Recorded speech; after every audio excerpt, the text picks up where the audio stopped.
Hi, welcome. My name is Rachel, and today I'm coming to you from my home office in Hamilton, Ontario, and I'd like to tell you about what I've been up to over the past month, knitting-wise. Let's start with what I'm wearing, which is the Hardly harness by Lydia Morrow. This is a really fun piece. I made this using Fibre Farm Entropy DK. I have a whole other skein left of this, and it's so beautiful. Let's see if I can get the camera to focus. Yeah, just really lovely. I had two skeins of this to begin with, and I only used one. This one has a lot more blue in it, I noticed. This is a really fun pattern. Very customizable. She also includes a duplicate stitch embroidery workbook. A lot of folks have made this in more of like a solid color with some kind of word or image right on the front here. I just wanted to let this beautiful yarn shine. This is, oh, skein, Hank is coming apart. That's okay. This was a Christmas gift from my partner 2 years ago, and I've just been sitting on it because it's so gorgeous, and I really wanted to, here, I'll pull this apart since it's coming apart anyway. I really wanted to let all of these beautiful colors shine. So I thought I might use it as color work, and then I was kind of hemming and hawing about like what yarn would I pair with this. I don't know, I was just, honestly, I was overthinking it. And I got really fixated on this harness pattern, and I thought it would be so fun and very queer to make it with this like rainbowy yarn. So this used up like 2/3 of a skein.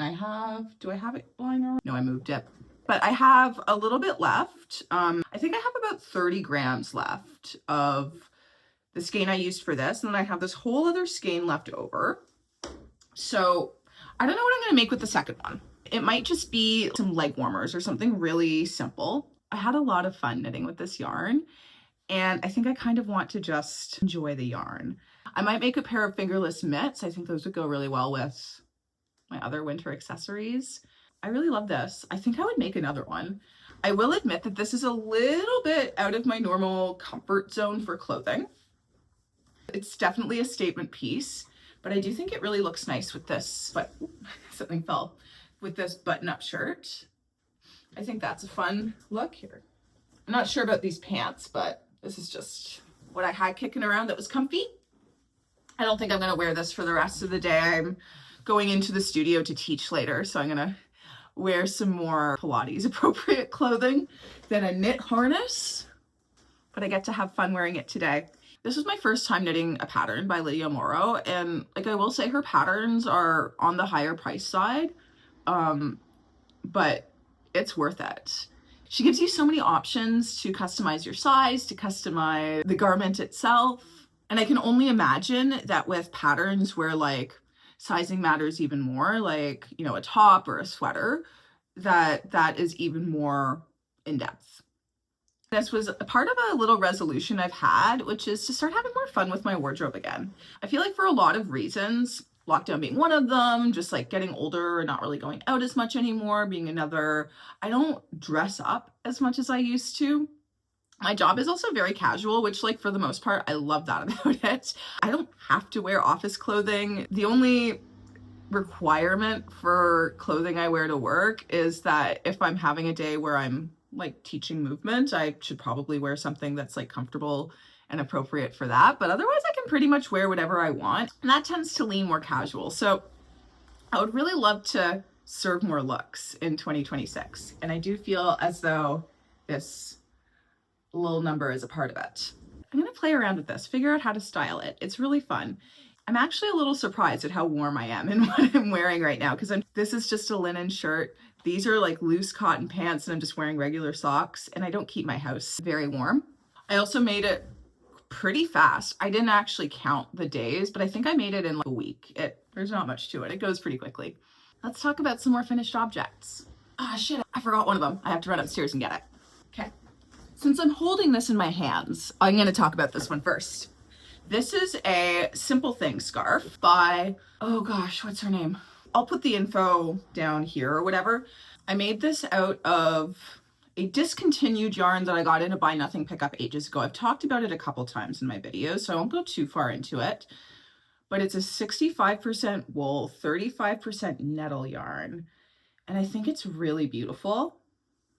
It feels really nice. The way it's blocked out is the wool portion of it is very woolly. And then the nettle, I'm having a little bit of a hard time picking it out. Feels like almost like linen-y. I think I would maybe make that comparison. It's a little hard for me to tell because I haven't felt the way nettle fiber feels on its own, but it does feel like quite rustic. I'll say that about this. I had intended to make this scarf longer. I have a fair bit of this left over actually. This is like basically a Sophie scarf, but it's a free pattern version.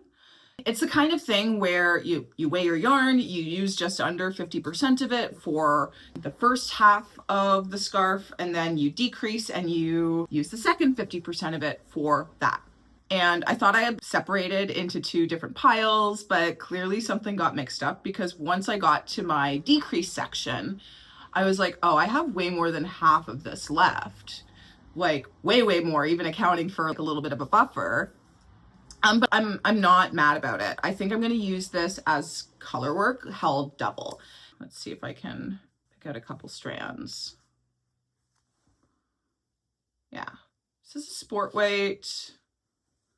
You can see here, it's like quite fuzzy, and this color just really goes with my palette, I feel like. So I'll be using it in, I have plans to make a Fair Isle sweater using my stash yarn for the color work portion. So I have plans to hold this double.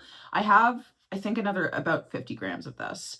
It's really pretty. I'm happy. I'm pleased with the length, actually. I think this is going to be a really nice spring scarf.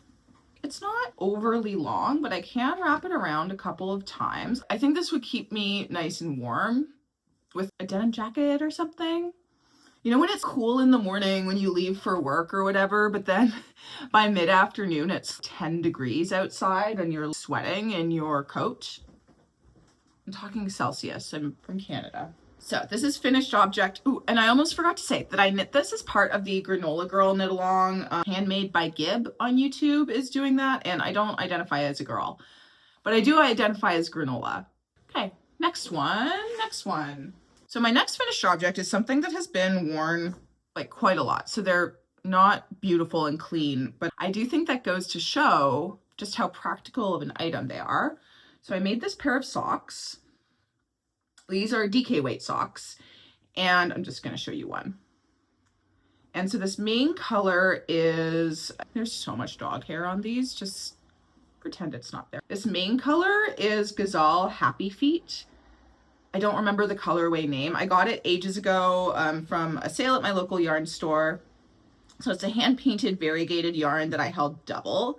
I really love to mix a neutral earthy tone with a very bright saturated color. So what I did for the heel and toe was these are, where's the least amount of dog hair that I can show you? Whatever, you're gonna live with it. So focus camera, beauty. The heel and toe are both made with Langya wool. I used 2 strands of the navy color and then 1 strand of the reinforcement yarn that came with, I had a green skein of Langya wool, so I used that. And I do really like the way that it shows up in this marl.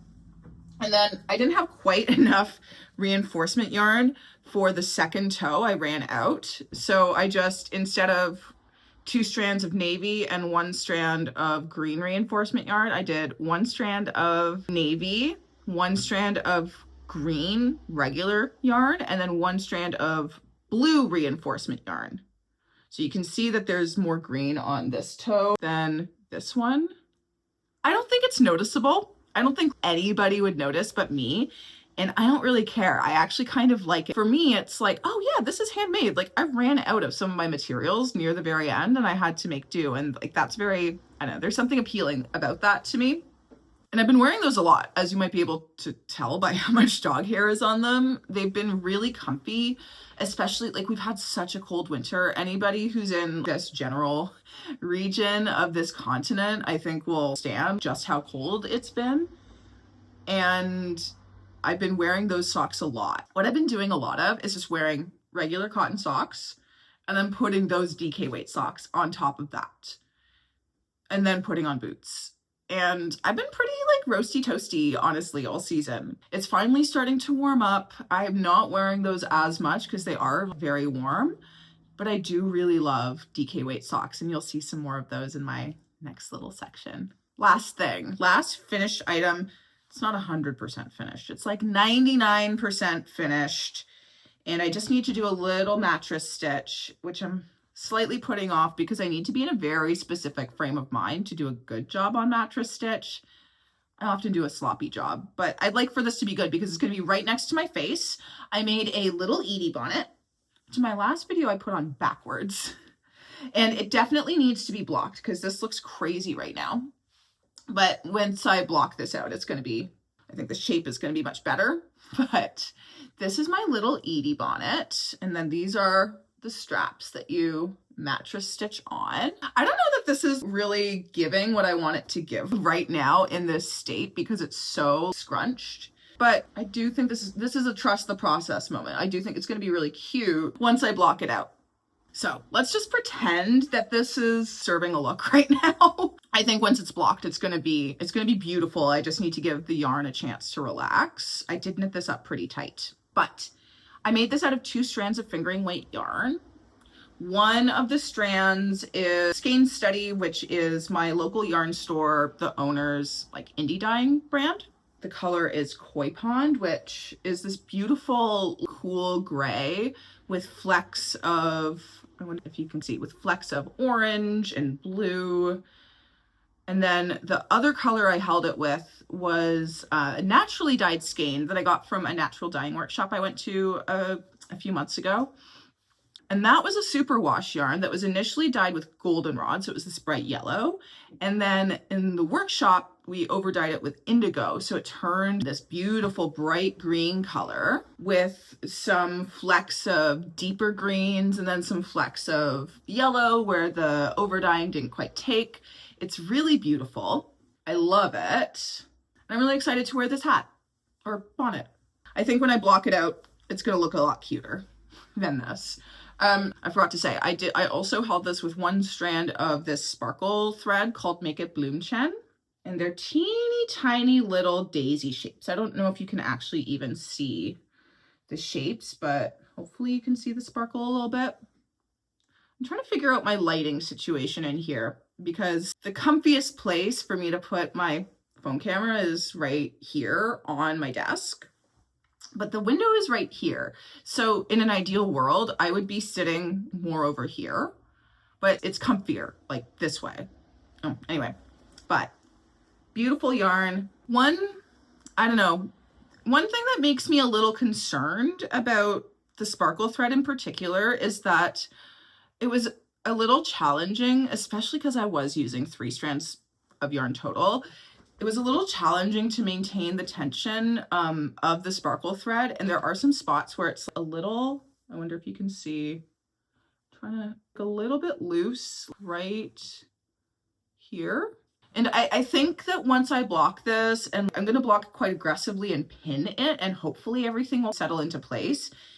It does make me a little concerned about strands catching and making this more delicate than I wish it was. But it was a fun experiment. I got the sparkle thread on sale. I've been curious about it for a while. My local yarn store had a sale and they didn't have very much left of it. So I got a few cones and it's really cute. I do think I will be using it in accessories like hats where I think it's less likely to get caught on stuff. You can see the sparkle.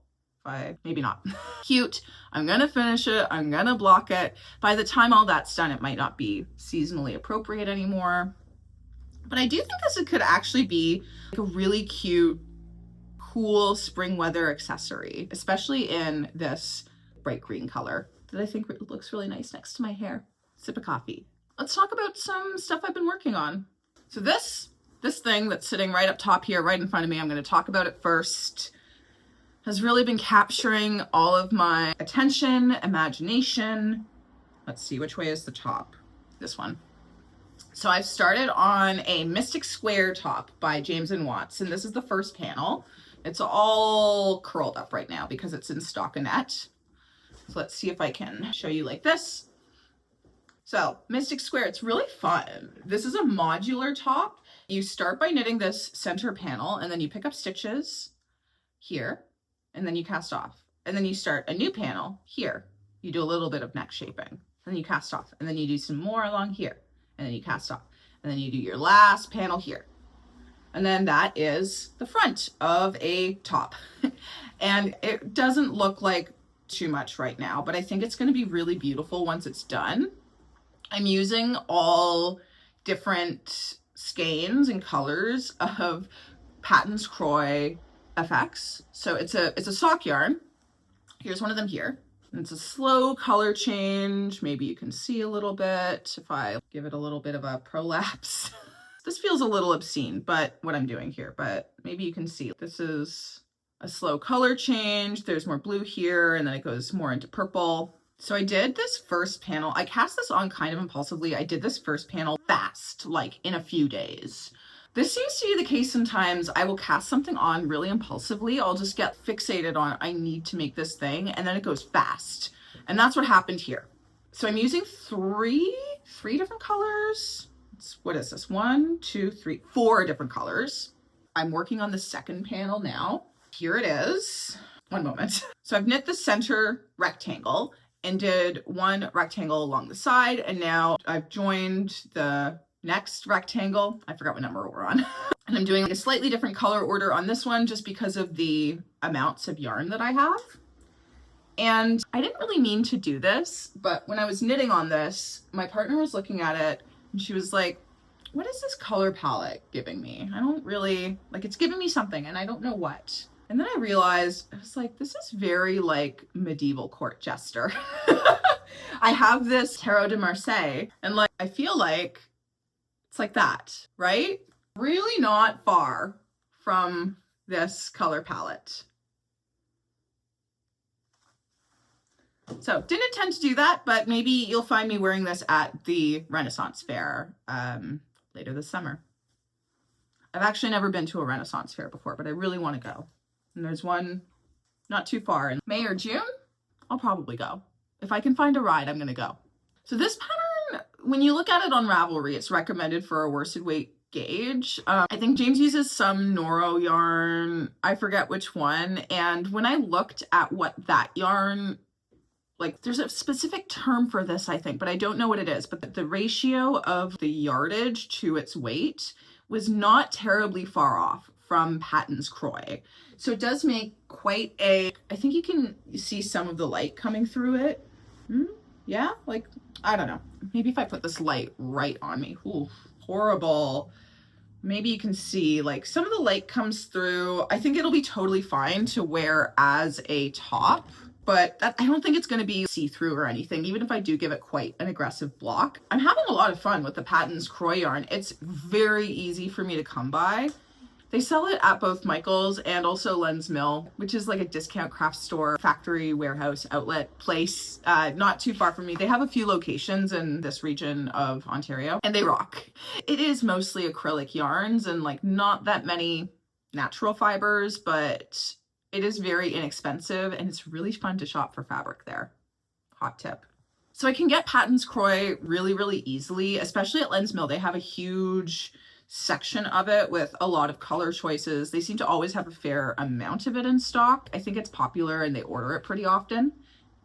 So it's something that I've been wanting to play around with more, especially the color changing ones for these kinds of patterns that are made for, frankly, fancier color changing yarns. I'd really like to make a Night Shift by Andrea Mowry using some of the yarns that I have. I don't know. I haven't really decided. I don't necessarily need another shawl right now, but it would be really fun. And I think I'm going to get that done probably fairly soon. I'm blasting through it. It's really quite something how fast I can knit when I want to. On the topic of things that I cast on impulsively, got really fixated on, and then ran into one single stumbling block on, this shirt. It's not even really a stumbling block because it's not hard. I just don't love doing it. So I'm making this sport tee by Park Williams. And I actually realized that this yarn was something totally different in the last video that I posted. I ripped it up. It was a Gushy Garter vest, also by Park Williams.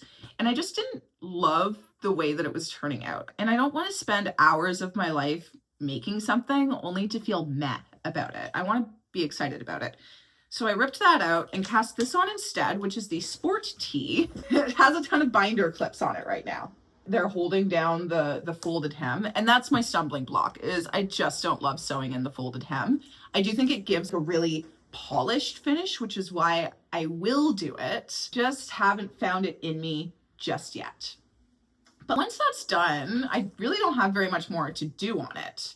I've knit the whole body. I just need to do the sleeves and the neckline.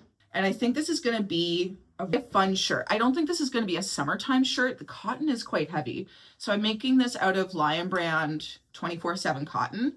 This is another thing that I can get very easily from big box or like discount craft stores. It's inexpensive. It comes in a ton of fun colors. So I've been wanting to play around with it. It's a 100% cotton. I believe it's mercerized cotton. And I'm knitting this at a DK gauge, although I think it's closer to a worsted weight, if I remember correctly. So it's quite tight. That's one of the reasons I wanted to take a little break from it. It wasn't the nicest on my hands, but it wasn't as bad as it could have been. I think because of the mercerization, if it is mercerized. But the fabric that it makes, I really like it. You know how workwear is like sturdy? That's how this feels. So I'm really looking forward to having this and wearing this. I'm not looking forward to sewing down the folded hem a bunch of times. But the bottom hem is going to be the most annoying just because it's the biggest. So once I get past that, I think this is going to just fly right off my needles and I will have it for springtime. I see myself wearing this under a cute denim jacket that I have with lots of patches on it, maybe with like a little bandana or something. I'm really looking forward to wearing this. Like now that I'm touching it again, it's been hanging off the back of my chair truly for weeks. And now that I'm holding it again and talking about it, I think I want to start sewing down that hem. The last thing that I want to talk about that's in progress is a very long-term work in progress. And I won't even be bringing this one up that often, except for when I reach some kind of milestone on it, which I have. And this is my big, I'm calling it my big old blanket. This is one square of it. So this is a blanket that I am making entirely out of sock yarn scraps. As you can probably guess, it's going to take a long time. I mean, that being said, it's like very much a background project. I like to call it my nightstand project because it lives on my nightstand or by my nightstand. And I'll pick it up when I want to just like knit a couple little rows. Let's say it's before bed. I'm not really ready to go to sleep yet. Maybe I've got an audiobook that I'm into, but I want to like really start winding down. I'm going to crawl into bed and knit on this. So I just knit on this a few rows at a time. When I'm up in my room, it just lives by my bed. It's fingering weight yarn on 4mm needles. So it is like quite a light fabric. I'm intending this to go on my bed. So this is going to be a bed-sized blanket. And the way that I made this is just by following the classic dishcloth pattern where you start at, I started here, where you start at one end and then you increase moving diagonally. And then halfway through, you start decreasing. So it makes a square, but you're actually working diagonally. So I haven't exactly decided what this blanket is going to look like at the end. I know that this is going to be like a lot if it's just a bunch of squares of this.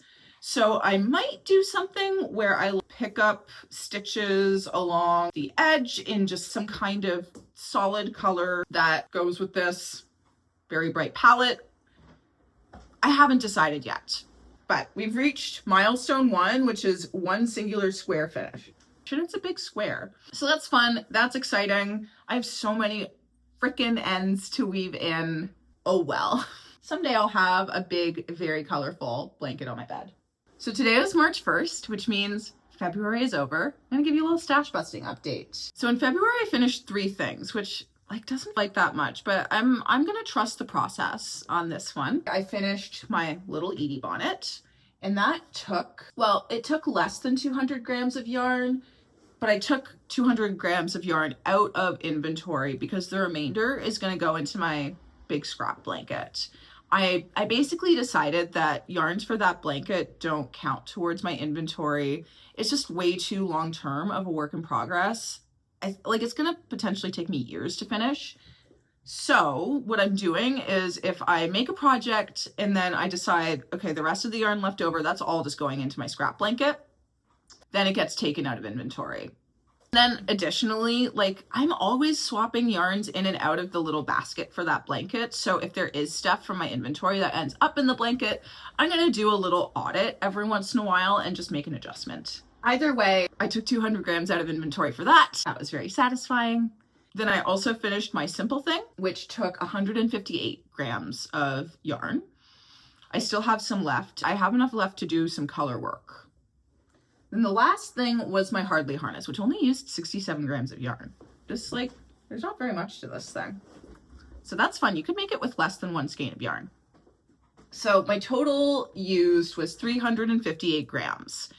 I also put 337 grams into inventory because there were a couple things that I forgot to add them, like the Patons Croix, and then a few yarns that I reclaimed by tearing them out of other projects. I have a whole video that I'm in the process of making that's going to be me talking about the various projects that I'm ripping up to reuse and reclaim the yarn. I think that's a really fun and resourceful way to reduce the cost of knitting as a hobby. You know, not everything that you make, especially when you make a lot, is gonna be a hit. Sometimes you make something and you're just like, I don't like the way this turned out. And, you know, maybe that's disappointing, but also how wonderful is it that in this particular craft, we get to just tear it up and make something new and like pretend like it never happened. So I did not have much of a net reduction in my yarn stash. I have what's this, like 21 grams net reduction. That's fine. I don't really mind that because the stuff that I brought in was already here. I didn't actually buy anything new. So this is just numbers.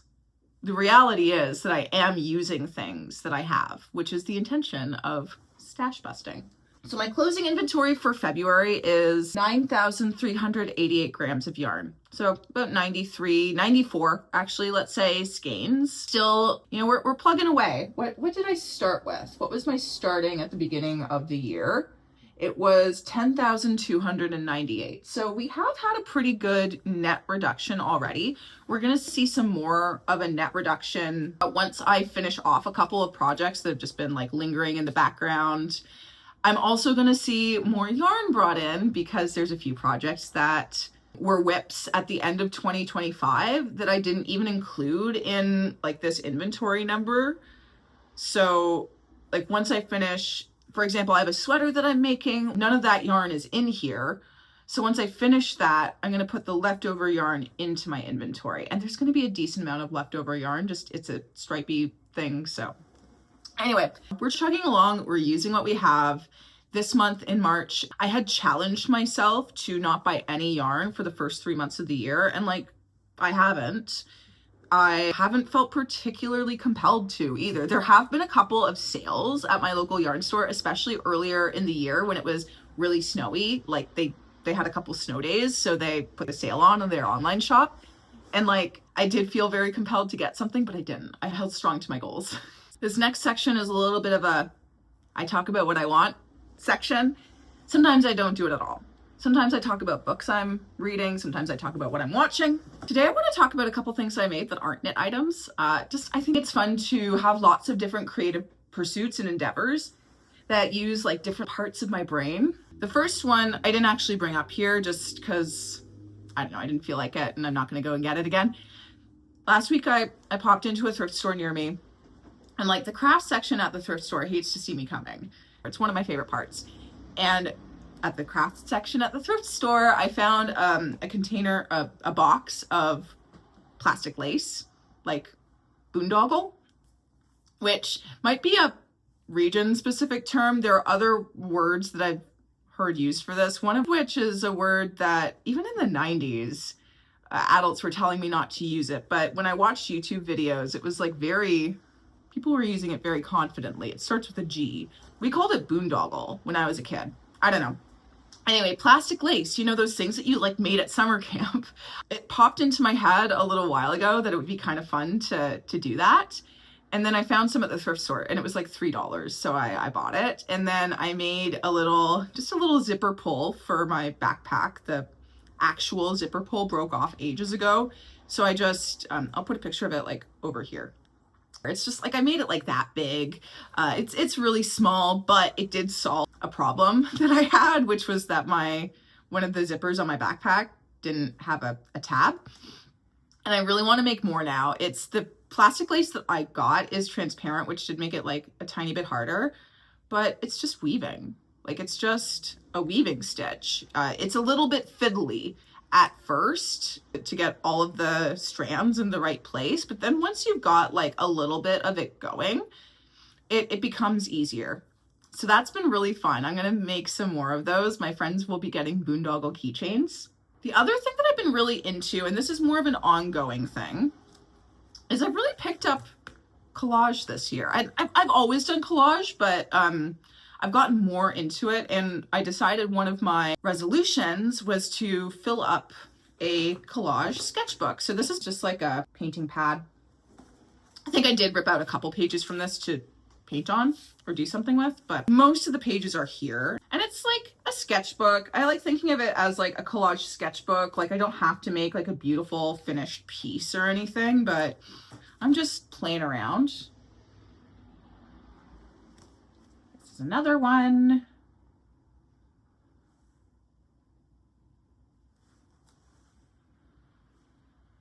Yeah, I'm having fun. I have a lot of material. My partner has been really into it too. So we get to share stuff. We get to like make a big mess of paper in the living room together. It's been fun.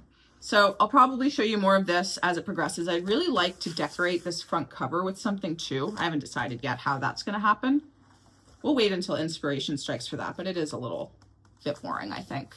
Okay, last thing I've made recently, non-knitting related, is I took a tea workshop the other night. This is the most recent. So it was an herbal tea making workshop with my herbalist pal, Katie from Both Sides Studio, which is a local herb shop, apothecary, gift shop place. And she taught us how to make herbal medicinal tea blends, taking into account like what we want the tea to do. And also, is the tea gonna taste good?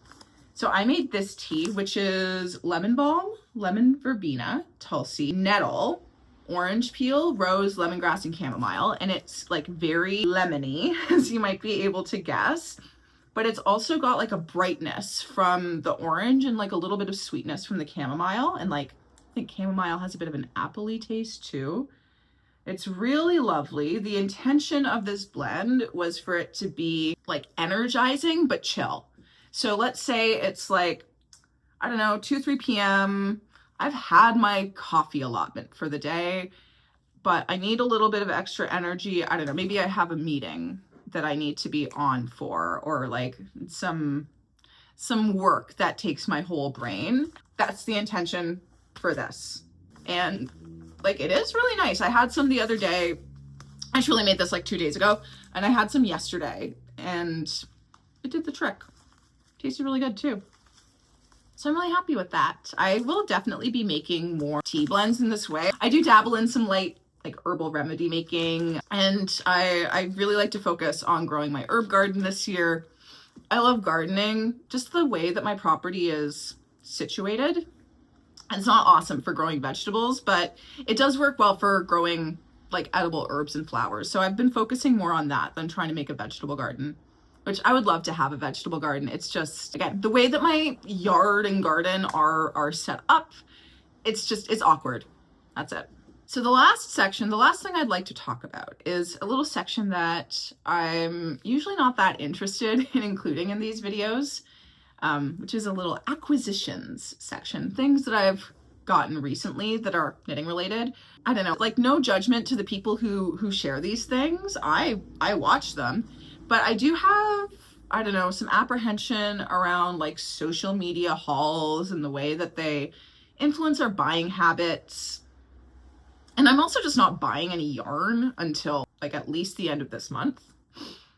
But I do have some things that I've picked up over the past couple months that, I don't know, might be potentially interesting. I've got 2 books, so I'll show you the books first. Why not? The first one is right up top here, so I'll show you that. It's called Sweater Design in Plain English. I got both of these books secondhand. This one was from a secondhand bookstore that my mom, for Christmas, my mom got me a gift card to this bookstore. And if I'm being totally honest, it's a totally fine store. I read a lot of novels and I never find novels that I want to read there, but they do have some craft books.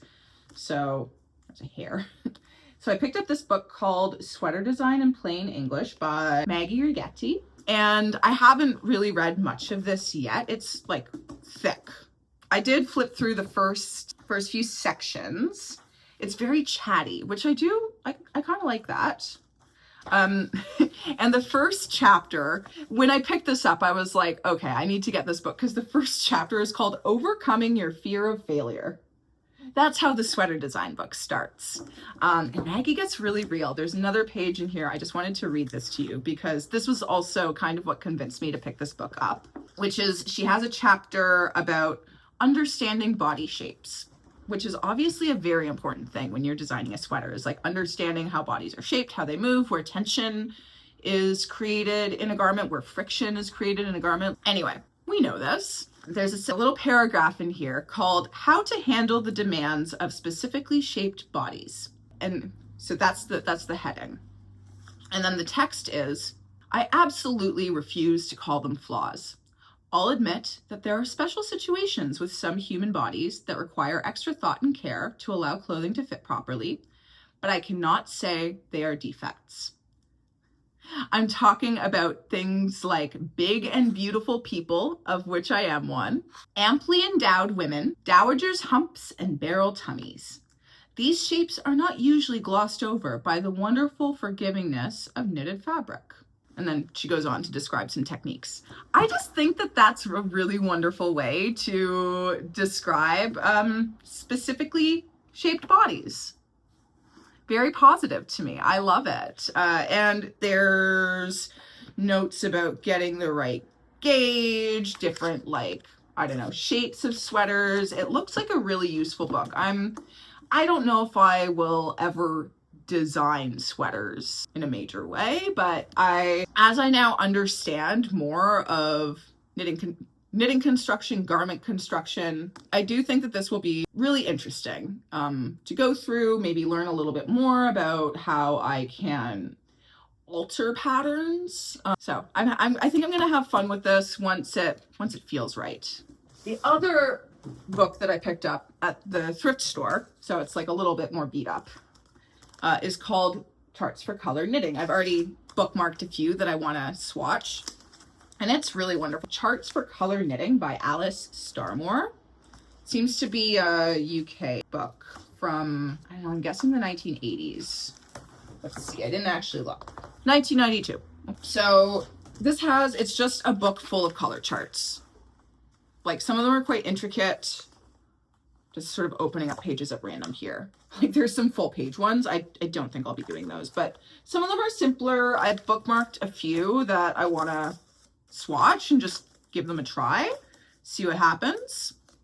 But I thought this would be a really fun book to use as reference or just a guide or inspiration, because it's got like more than 100 pages of color work charts. I was a little disappointed to see that there weren't any like Fair Isle color charts in this book, but then I looked up this author and she has a whole book on Fair Isle knitting, so that's probably why there isn't any in here. But it's been fun to look through this. I am a little bit intimidated by color work, especially these like full page charts. Like, I won't be touching those anytime soon, but it's fun to gain inspiration. And the last thing I picked up, it's really small. I picked up some multi-sided dice for the purposes of knitting. I've been wanting to do a project that involves using multi-sided dice for like a while. And the only stopping point is I didn't want to buy them because I knew that I had a bunch of multi-sided dice from when I used to play Dungeons and Dragons, but I don't know where they've gone. So I picked up some new ones. These are glow in the dark. I wanted something a little bit prettier, but like this is what they had at the store when I went. And I want to use these for my scrap blanket. D20. So my idea for my next square, just to like keep things interesting, is I've already done part of this, but I will be assigning a number to each yarn. And then I think I'm going to be using a D20 because I have a lot of yarns. And then I roll the D20 to see which yarn I use. If I roll a 1, then the yarn that is labeled as 1, I will use that. I think I could also roll for how many rows I'll do. I don't know if I'll do that necessarily, just because some of the yarns from my scrap blanket are like such small amounts that I'm not sure if that'll really work out. Anyway, so that's fun. I also want to start playing D&D again. I used to play D&D with some friends like for a few years, but you know, we fell off of it. I lost touch with some of those friends. I don't live in the same city that I used to either. But yeah, maybe I'll start playing D&D again also with those. Okay, I think that's all I had to talk about today. I went on a little bit longer than I have been, but I don't know, I felt chatty this morning, so why not? If you want to find me elsewhere on the internet, I'm on Instagram. It's my name, Rachel Smiley with an underscore on either end. I do host occasional Stitch and Bitch afternoons at a local, it's a sewing studio, but you're very welcome to bring your knitting, crochet, non-sewing things. The next one is at the end of March. Maybe you'd like to join me if you are local to Hamilton. Otherwise, wherever you are in the world, I hope that you are staying well. I hope you're staying safe. I hope you're staying joyful in a time where joy feels like an act of resistance, especially if you are a queer or trans person. Keep your joy. Also keep fighting the good fight. Talk to your neighbors. Help out the people in your community. And if you like this kind of thing, you could like this video. You could subscribe to the channel. You know, do what you want. I don't know your life, but I would really appreciate it if you did. And I'll see you next time. Bye.